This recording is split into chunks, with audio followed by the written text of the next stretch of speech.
Today's not a very sexy topic, if I'm being completely honest, right? I don't think any of us really love resumes. We don't love making them. We don't love looking at them. And hiring managers don't really love them either, but they are still a part of the getting a job sphere and shtick. And so we kind of have to still walk the tightrope and do the dance because it's still a part of what we're doing out here. But so hopefully what we will do today, though, is to help you navigate resumes in a way that is lower effort for you and results in better results, right? Because most people think that they need to throw everything, the whole kitchen sink at their resume, and it needs to be this huge, massive document, when in fact, it's really the opposite, because you want to make it skimmable and easy for a hiring manager to get exactly what they need out of your resume. And so the more pared down you can actually make your resume, the better off you will be. So we're going to work on how to kind of slim down our resume for the better version of this. So let's start with the elephant in the room. This is a question I get asked all the time. And to be completely honest, sometimes I get kind of yelled at by strangers online for this when I'm talking about how to get a job, because I get told all the time, nobody even looks at my resume anyway. Nobody even reads my cover letter anyway. So why are you telling me what to do with it? And I get it. I get that anger and frustration, especially when you've been on the job market for a long time, right? It really starts to feel discouraging and annoying and frustrating and hopeless. Like you're kind of just talking into the void and nobody is paying attention. I'll be honest, I don't like resumes or cover letters. When I'm hiring for a job, I don't ask for them. I think they're kind of worthless because a lot of the times you don't learn very much about the candidate, but also because there's much better ways to get that same information. I like to have conversations with people and do mock assignments, but I'm not really the norm. A lot of places are still asking for them. So whether or not you think somebody is actually looking at it or not, you still have to submit them. And so really, you only have three options. Somebody really truly never does look at it and you have just wasted your time on a job application. Hopefully we will help you learn how to not waste your time and only pick job applications that are worth your time. Or what happens is that it's going to go through what's called an ATS, an applicant tracking system, which is exactly what it sounds like. It's a bot. It's a robot. It's AI, which reads your information and then decides if you are qualified for that job. It says, do they have the right keywords? Did they list, such and such titles? And these are really flawed systems and they don't work very well, in my opinion, but huge, massive corporations are using them because they oftentimes process a lot of applications, right? Like in Amazon is absolutely using an ATS system. Most of the people that you guys are going to be trying to get hired by, though, people who want a virtual assistant or who are in the more small business space, though, they're not using these, right? This is an actual real human who is either the hiring manager, the boss, the CEO, person in HR. And so there is a real human on the other end of the line. But what it comes down to, what it whittles down to, is whether it's a bot or a human, you don't have very long. You've got about 5 seconds to get the attention of the bot or the human, which means you have to have some certain markers in place to get the attention to then move forward to the next step, right? To the interview or whatever it is. AI will scan it very quickly and look for those keywords and will try to set you up as best as possible to get those keywords in. But a human's going to make pretty much a split-second decision. When I say 5 seconds, I'm really, truly not joking. When I'm hiring, I'm often getting, 100 to 200 applications for one single job. And I just don't have time to read absolutely every single word of a resume. And so I kind of have to open it up, get a split-second idea of what that person is all about, and then make a decision from there. So we naturally, as humans, don't read all the details. And when we're hiring, we naturally, as humans, don't read all the details either, right? Too long, didn't read. and you're really going to hurt your chances. So what we're going to do today is I have kind of dwindled it all down for you. And I actually didn't even mean to have S's for all of these, but it somehow worked out that they all were in fact S's. So hopefully it'll help you remember them a little bit more. These are the 5 rules for your resumes. These are the things that you can do to make your resume a little bit better, a little bit brighter, a little bit more attention grabbing. The first is scannable. You want to have markers in the resume that makes it really easy for somebody to say boom, boom, boom, boom, right? So scannable, meaning that you want that person to keep reading. And if it's a mass of information and words, our brains just don't want to process that. And for a lot of us, we just won't read it. We'll just give up right away. So the more you can make it scannable, the better you will be. Let's look at some examples of what that looks like. So here's a sample resume, Moira Rose. She's really excited to work as a virtual assistant. And Moira has given us a really nice scannable resume. Don't worry, I will zoom in on this so you'll be able to see the words, but you can look at this, the resume as a whole, and it's pretty dang clear what it is that you're looking at, right? She's got her skills at the top, experience, education, and qualifications. And then you can see what those job titles are. The titles are clear. Everything is very neat. And quite frankly, there's not a lot on here. It is, in fact, quite scannable. And the way that you get it like this, scannable, is you don't throw the whole kitchen sink at it. You don't have to include every single job that you've ever done. This is probably the number one mistake that I am seeing, is that people are putting their last 40 years of experience, which includes 15 different jobs. And you don't need to do that. I don't need to know that you worked as a busser when you were 18 years old. I need to know what experience you have that is relevant to the job that you are applying for, right? So just keep it as tight as you can and focus in on that relevant experience. Even if you're breaking into a new field, think through the jobs that have at least some of those skills that you can bring with you that are transferable into the next thing. So to make it scannable, you have to make it relevant. Titles and headings, this is very straightforward, right? It's very clear what my titles are. It's very clear what my headings are. And, again, I can just see what each section is, so I can very easily, as the manager, be like, oh yeah, what special skills did Moira have? And I can go right to that section to figure it out. And then the last thing is consistency. So this is just a little extra thing that you can do. But if you are all serious about becoming virtual assistants, this is definitely something that you're going to want to put as your best foot forward, is that you see small details like this, right? So all of the different titles are capitalized. They're in blue, they're underlined. Whenever I have my job title, those are all in italics. Whatever it is, just keep it consistent. You're formatting throughout the entire document. Your next rule is succinct, which is a fancy word for don't blather on. Just like in your interview, you want to avoid saying too much, and you can do the same thing on your resume. So we don't want jargon. We don't want acronyms.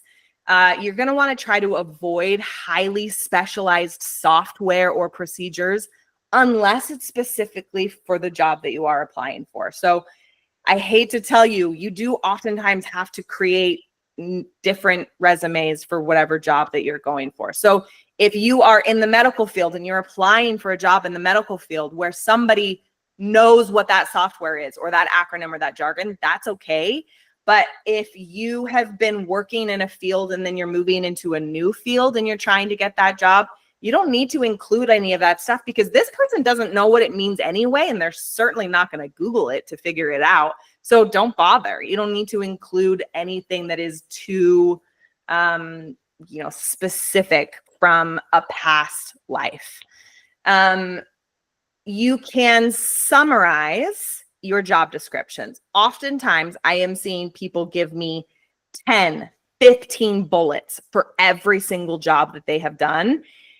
And it's just not necessary, because we aren't really looking to understand every single daily task you did at a job. I just need to know generally, what did you do there? What were you responsible for? You can do bullets and you can write out full sentences, but really you just want to keep it pretty tight. So 1 to 2 sentences, 2 to 4 bullets, that's really probably enough. And then keep those descriptions snappy. So I am really guilty of adding more than needs to be when I am writing.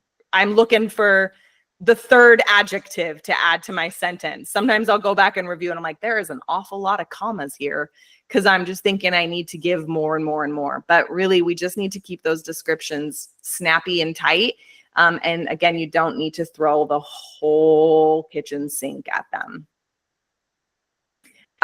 This next one is pretty easy, short. So oftentimes, I'm sure you have all heard, keep your resume to 1 page. It's not so much that it needs to be 1 page, right? We're all digital now. It's not necessarily that I need to have it all contained within 1 frame, but I don't want to read forever and ever and ever, right? So if you have a ton of experience and 2 pages is a must, it's going to be okay. The point, though, is that you are not going on and on when you don't have to. Keep it, again, to that relevant experience. So if your last 20 years was in 1 job, that's going to be really easy. But my guess is that you've been doing a lot of different things. So just kind of strategically think through, what do I need to include in order to apply to this job?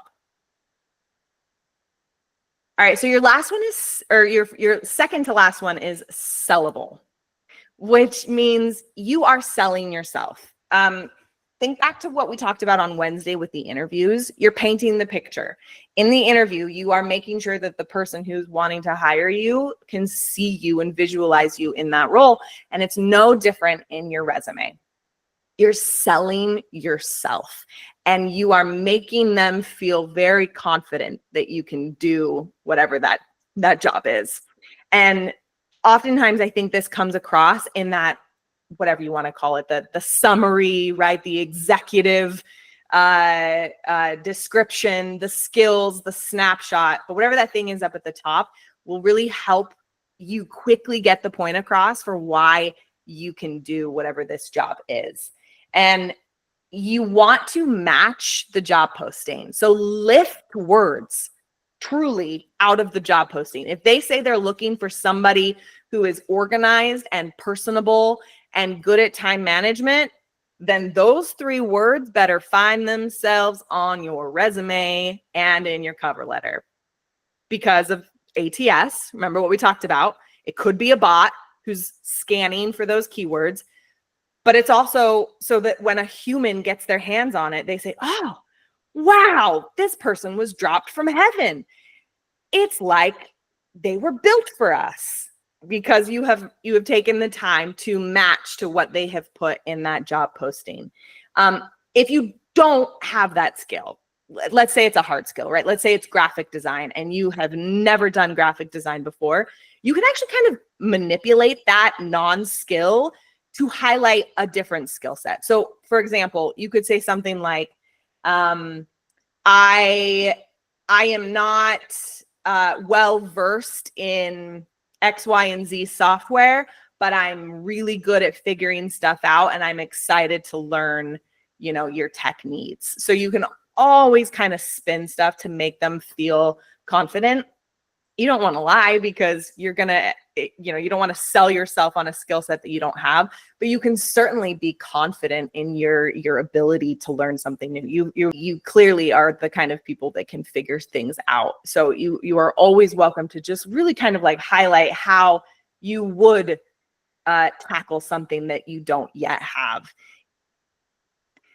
You're going to want to make it easy for them to see your skills, right? You are selling yourself. So you need to sell it in that quick little elevator pitch. Just like in your interview, how you're going to practice the tell me a little bit about yourself. This is tell me a little bit about yourself, but just on your resume. It needs to be digestible and approachable. Notice in this example, I didn't use jargon. I didn't use specific softwares. I used words that are recognizable by any person and that give you a really clear snapshot into who, Moira Rose is and what she can do for you as your VA. You're really just going to want to, again, help them paint that picture of you doing the skill. The last thing is strategic. Strategic is, again, we're not lying and we're certainly not telling them that we have skills that we don't have, but you are training them to think of you. There have been times that I am reviewing a resume that something sticks out to me because this person, they've got the exact thing that I've been looking for, that exact set of circumstances or skills, and it gives me a ding, ding, ding. And so I'm so much more likely to remember them. I can give you an example that just happened to me. I was helping a company hire an affiliate manager, and I had really specific things and examples in our application process. And when somebody submitted his resume for this job, he really, it was clear that he put all of the work in there so that I was matching up his skill set exactly to the job posting.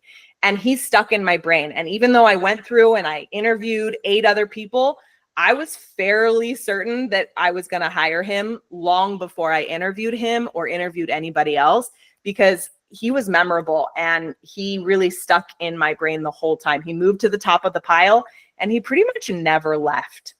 So you want to make your prior experience transferable. Transferable is kind of a fancy word, but it essentially means that what is relevant and how can you make it stick to the new job. Just because you're switching industry, that doesn't mean that you're coming in unskilled. We all have skills and we're all bringing things from our other jobs. And a lot of those skills transfer. Those are what we call soft skills, right? Communication, problem solving, personable. Those are the things that you bring with you no matter what. And so you can always kind of figure out how to make them relevant to the job. This is probably the hardest rule for you though. Strategic is definitely the hardest part. You have to really put your thinking cap on, be willing to spend a little bit of time. You can, however, be strategic and use AI to your advantage in this case. So I don't know how much all of you are using ChatGPT yet, but it is a pretty cool tool for at least just kind of like giving your brain the jump start it needs. So I actually wrote out a prompt for all of you that you can use in ChatGPT, which will just help you with that transferable thing. Feel free to write this down, but remember, I'm going to send you all of these notes and the transcript after, so you'll have this prompt in front of you in just a few minutes after we end the call. But essentially what you're doing is you're going into ChatGPT, you're going to have your resume in one hand and your job posting on the other, and you're going to tell it, hey, I am applying for this job, and then you paste it in. Here's what my current resume looks like. Here's all the skills and the tasks and the things I've done. Can you help me reword some of my tasks so that it matches the job posting a little better and helps them feel confident in hiring me? And it's going to spit some stuff out, which is going to be great. And you're going to review it and you're going to edit it and you're going to turn it in your own voice because you are not a robot. You are a human. And then you're going to paste it in your resume. And all of a sudden now your resume is going to match that so much better. And it's going to make you feel so much more confident it's going to make them feel so much more confident that even if you don't have direct experience doing that job, that you're capable of getting there. Any questions on any of those, on our 5 C's? Cool. Yeah, go ahead, Keela. Oh, hold on. You are muted. One sec. Oh, I can't unmute you. Okay, I'm sorry. So for the transferable skills, I'm coming from teaching early childhood. That's my background. Yep. But I have a lot of transferable skills. Mm-hmm. But I'm not sure how to go about putting them. I know I can put them in the cover letter, but putting them on the resume. Right. So instead of saying things like, created lesson plans to further the curriculum requirements of the district, you're saying things like created strategic plans to help a operation runs smoothly, right? The operation was the classroom, the client was the students, but you're thinking, and again, like they're gonna see that you were a teacher, so you're not trying to trick them, but you're just highlighting what are the parts that you did of being strategic, of being organized, of working with a lot of different people with a lot of different personalities, even like that customer service type of role. You're just thinking through what are things that I did in this job, and put those specific words into your description. Okay. Yeah. And this is one of those, this is definitely the hardest part of the resume. And this is something that we spend a lot of time with our students on, is really like editing down their resumes and helping them find those words so that they have that strategic part of their resume. It's a good question though, Akila. It is definitely the hardest part. Okay. Thank you.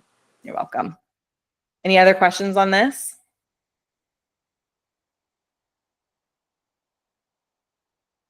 Yeah, I agree. Megan is talking about how you can kind of like line up all of your tabs and then see how they compare. And you can get some good, you can get some really good stuff out of ChatGPT. You really can, and we shouldn't be afraid to use it. It is a tool that will help us do our jobs a little bit better and a little bit more efficient, but you just always have to make sure that you're tweaking it there at the end. Cool. Thanks for sharing that. Anybody else? So these are the 5 rules. These are what I want you to remember and walk away with and look at your resume with a new lens going forward. It really just all kind of boils down to this, that the simpler, the shorter, the less wordy you can be, the better off you will be. And the more likely it is that a human will actually take the time to read your resume and understand it and walk away with a memory of it. Let's talk really quickly about format though. This is one of the things that people ask me all the time is what should it look like? 2 columns, 1 column, what font should I use? Should I be super corporate? Should I be super professional? And the answer is, unfortunately, it depends. Depends on what job you're applying for. If you're applying to a super corporate job, then you're going to want to go with the more classic form. Even just go with the ATS friendly. ATS friendly simply wants a single column. They want really clear titles, no pictures. I don't even think you can link anything in an ATS resume. These are the templates that we give to our students inside of Virtual Work Studio. But the thing to remember is that it's the content inside of the resume that matters. If you have something that is off the wall and is like, it looks like a 4th grader created it, that's probably going to be a problem, but I don't want you to get too hung up on the format of your resume. You can certainly catch attention in the design, and especially if you're applying to a smaller business or more of an entrepreneurial type of job, you can certainly get more attention with something like this one, the modern one, because again, our eyes gravitate towards some kind of image or to be able to click into a portfolio. But if you're going more of like the corporation route, something as simple as this will work. And it's just about what's inside of it. Okay.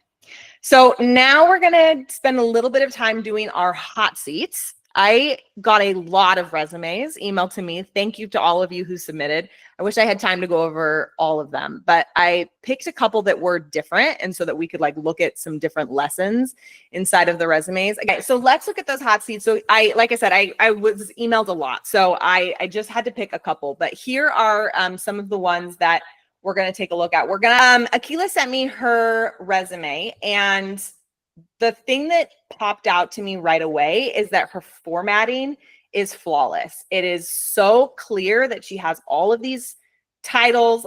I can go here to work experience. I can go there to education and certifications.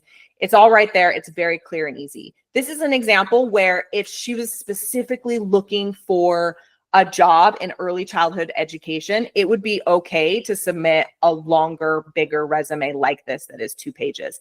However, if you're looking for a different industry, if you're looking to go into virtual assisting, the person who is hiring you to do this, there's a lot on here that they're not necessarily going to need. And they're not going to need to spend the time on. So what I did is I went through and I actually like crossed out the things that right away I would get rid of. So for most, virtual assistant type of jobs, you aren't going to need to, let them know that you're authorized to work in the US.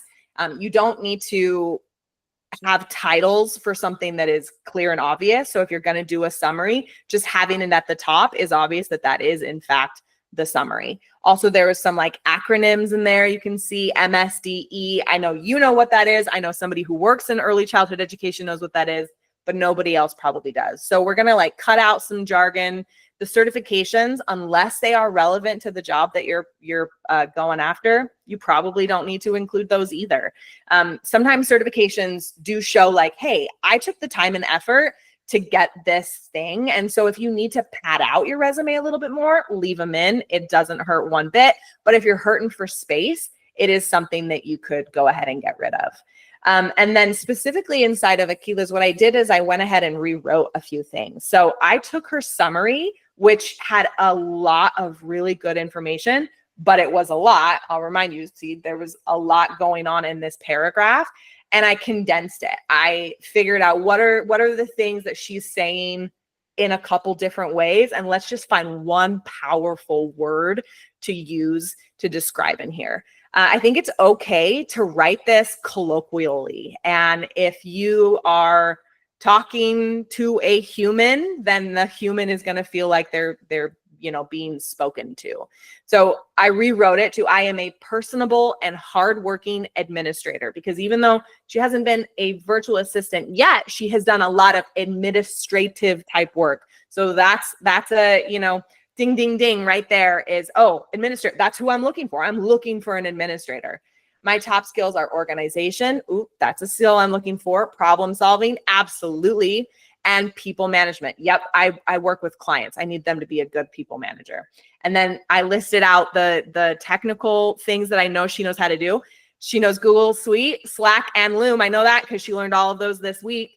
And then I'm showing, and I can easily learn your software needs, because there's a good chance that they have other softwares that they need to know. And this signals to them that she's a learner and she's going to figure it out, and she's not going to require us to give her crazy training. And then what I did is I shortened her experience just for this one, just to show you as an example. But I think all of the rest of it could be shortened as well. And I just figured out how to summarize it into 3 different bullets. She talked a lot about the different, files and the organization and stuff that she did. And so I just popped that down into one single bullet.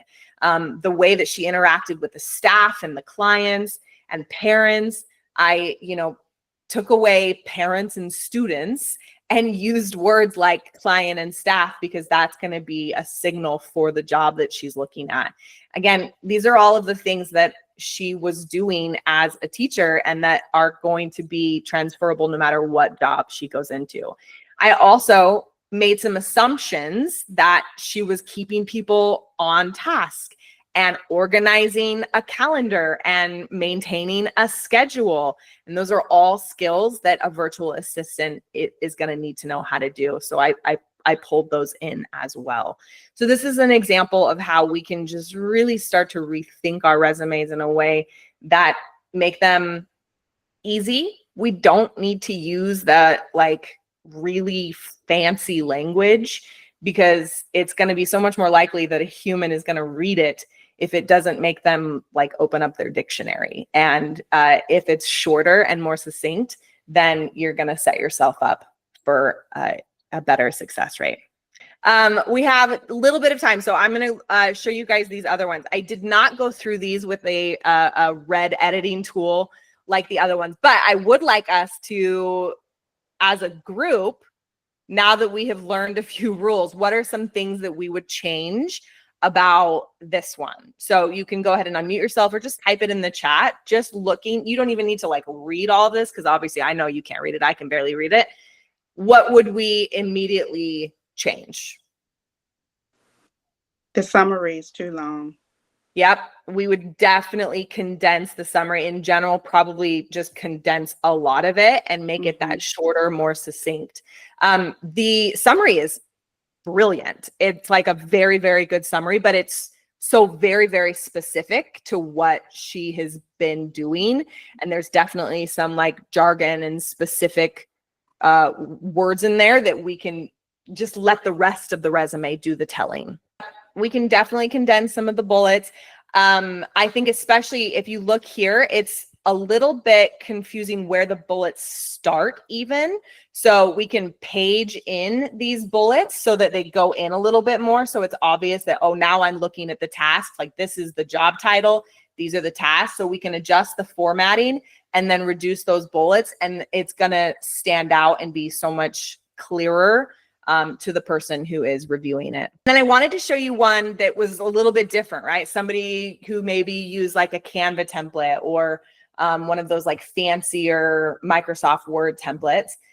So Vicky sent over her resume, and one of the things I really liked is that this is, again, very clear what all the different sections are, but we have some wasted space.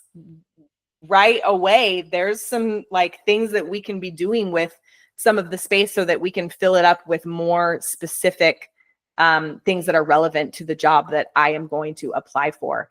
Now, I love this like summary title up here, problem solver.